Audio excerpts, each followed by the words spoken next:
Now that I've got the saw set up, I can go ahead and make my first cut. I've gone ahead and marked on this board where I want to cut it.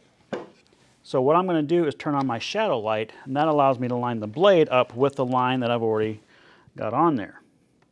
Once that's lined up, I want to make sure I secure the material by using the supplied clamp.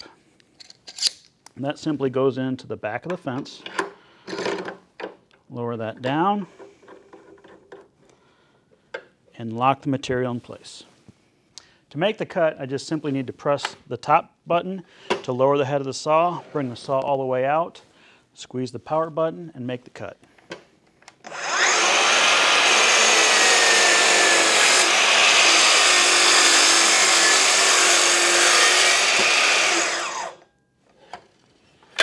As you can see, setting up the KSC 60 is very straightforward and easy to do.